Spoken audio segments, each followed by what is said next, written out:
नमस्कार मंडळी.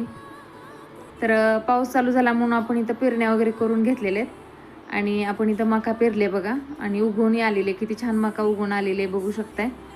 तर सगळीच्या सगळी मका आपले एकदम छान उगवून आलेले आणि पाऊस काय आता पडायचं नाव घेत नाही. तर आपला 2.5 ते पावणे 3 एकरचा हा प्लॉट आहे मकेचा. तर कोणतं बियाणं वापरलं आणि किती बियाणं पडलं हे नंतर सांगेनच तुम्हाला. आणि हा एक प्लॉट आहे बघा मकेचा. याच्या दुसरीकडच्या साईडला आपण उडीद पेरलेलं आहे आणि त्याच्याच खालच्या साईडला आपण इथं मका पेरून घेतलेले, सारे वगैरे ओढून झालेले आहेत बघा.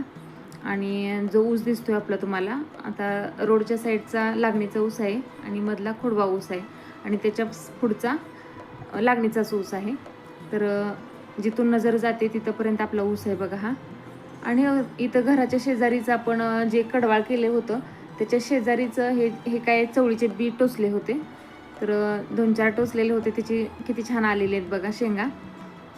तर कवळ्याच्या शेंगा खायला खूप छान लागतात म्हणून मी इथं तोडून घेतलेले खाण्यासाठी. तर तेवढंच कसं येते बघण्यासाठी लावलेलं. आणि हे बघा कडवाळ आपलं आपण घालायला पण चालू केले जनावरांना.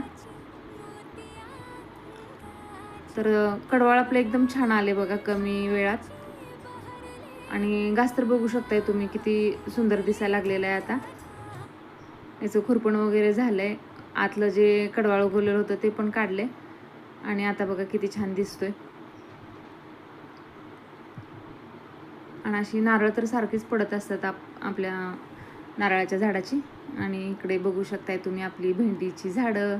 तर भेंडीची झाडं तर एवढी उंच गेलीत ना, जेवढा घास आहे तेवढ्या उंचीच्या प्रमाणात भेंडीची झाडं उंच वाढलेली आहेत.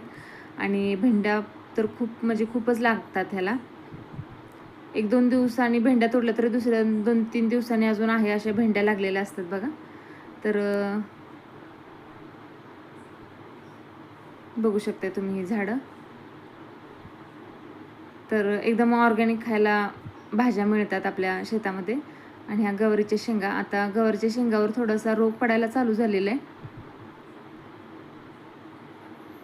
तर कसा वाटला आपला हा मिनी ब्लॉग नक्की सांगा. आवडल्यास लाईक करा, शेअर करा, सबस्क्राईब करा. धन्यवाद.